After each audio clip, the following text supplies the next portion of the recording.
Deus, Yuval Noah Harari, segunda parte. Recordamos que este libro lo habíamos dividido en 8 píldoras. En el primer episodio vimos de la 1 a la 4. Continuamos. Píldora número 5. Las sociedades liberales encuentran significado en la experiencia humana, no en Dios. Hoy en día es la experiencia humana lo que confiere significado al mundo. Esto se conoce como humanismo y es esencialmente la religión predominante de la sociedad moderna. El humanismo trata de los seres humanos. Para encontrar significado, debemos mirar dentro de nosotros mismos. Hay muchas variedades de humanismo y esto se debe a que ninguna de ellas posee soluciones integrales. Veámoslo con un ejemplo. ¿Cómo responderías a la pregunta ¿deberías luchar por tu país? Los nacionalistas responderían que sí, y esto se debe a que valoran más la vida de los habitantes de su país que la vida de los extranjeros. Otra pregunta, ¿qué piensas de quitarle a los ricos para alimentar a los hambrientos?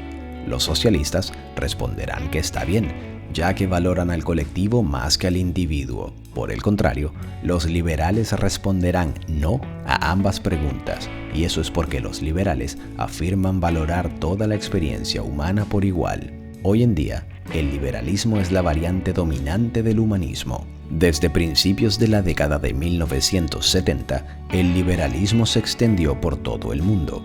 En realidad, no hay una alternativa real a la doctrina del liberalismo en estos días. Operamos dentro de sus parámetros.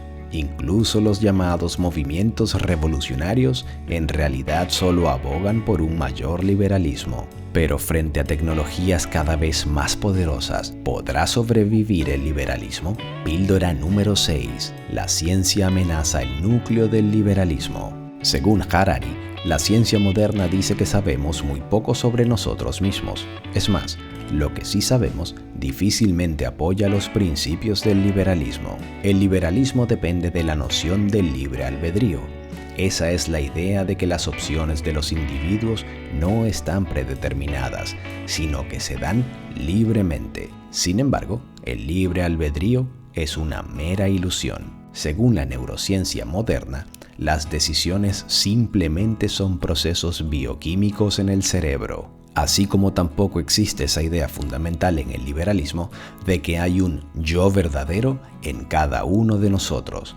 Nuestros cerebros tienen 2 hemisferios, izquierdo y derecho, conectados por un solo cable neuronal. Para aprender la función de cada uno, los psicólogos han estudiado a personas cuya conexión entre los 2 hemisferios se ha cortado. Las conclusiones son que las 2 partes tienen roles completamente diferentes.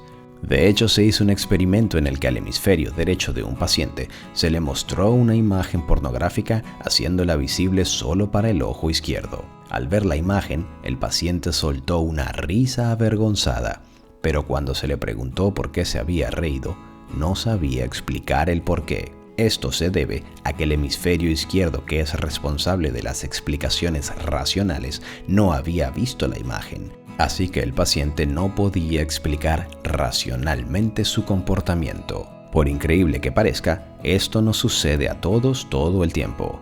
Nuestros hemisferios izquierdos están trabajando constantemente para racionalizar información incompleta y para completar historias inconsistentes. Píldora número 7. Los algoritmos y tecnologías algún día gobernarán nuestras vidas. Según el autor, la ciencia moderna sacude el liberalismo hasta su núcleo y hace que sus fundamentos filosóficos sean inestables, pero los humanos nos enfrentamos a una amenaza más tangible, la tecnología. Diariamente somos reemplazados por algoritmos y esto se debe a que necesitamos que las cosas se completen de manera más rápida, eficiente y confiable. Es por eso que los algoritmos informáticos son cada vez más importantes. A medida que creemos más y más algoritmos, es lógico pensar que se harán cargo de cada vez más y más tareas humanas. A medida que pase el tiempo, la tecnología tomará más decisiones por nosotros. De hecho, las tecnologías ya pueden monitorear nuestros datos corporales y tomar decisiones por nosotros. Piensa en cómo los algoritmos afectan la forma en que compartimos información. Piensa en los datos que compartes o compartiste en Facebook. Lo que estás pensando, lo que te gusta, quién te gusta, dónde has estado. Cuanto más ingresamos, mejor nos conocen. Con 300 me gusta, Un algoritmo de Facebook podría predecir mejor que su pareja las respuestas de una persona a un cuestionario de personalidad. Píldora número 8. A medida que los algoritmos se vuelven cada vez más poderosos, nos enfrentamos a una elección: defenderse o dejar que prevalezcan. Yuval Noah Harari afirma que el creciente poder de los algoritmos amenaza nuestro estatus como gobernantes del planeta. Necesitamos un plan, pero ¿cuál? Una idea es que deberíamos fusionarnos con la tecnología para seguir su ritmo. Esto se llama tecnohumanismo. Al fusionarnos con la tecnología podríamos igualar el poder de los algoritmos. Pero hay un inconveniente. Las actualizaciones tecnológicas sin duda reflejarían y responderían a nuestras necesidades políticas y económicas. Si invertimos solo en tecnologías económicamente útiles, podemos convertirnos en personas menos empáticas. Otra escuela de pensamiento dice que deberíamos hacernos a un lado y dejar que los algoritmos hagan lo suyo. Esto se conoce como dataísmo. El dataísmo afirma que todo lo que existe son datos o un sistema o algoritmo de procesamiento de datos. Los humanos solo somos sistemas de procesamiento de datos, como una computadora u ordenador. Procesamos los datos recibidos y los utilizamos para tomar decisiones y ejecutar tareas. El dataísmo entiende la historia como un proceso mediante el cual de manera constante hemos fabricado sistemas de procesamiento de datos cada vez mejores.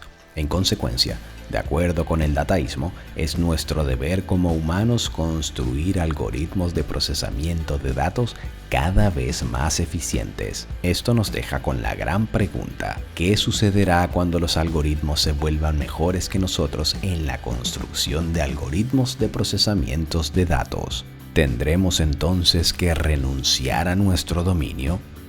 Hemos llegado al final de Deus. Si te gustó, compártelo con tus amigos. Si aún no lo has hecho, suscríbete a nuestro canal, dale like y haz clic en la pequeña campana. Muchas gracias por vernos.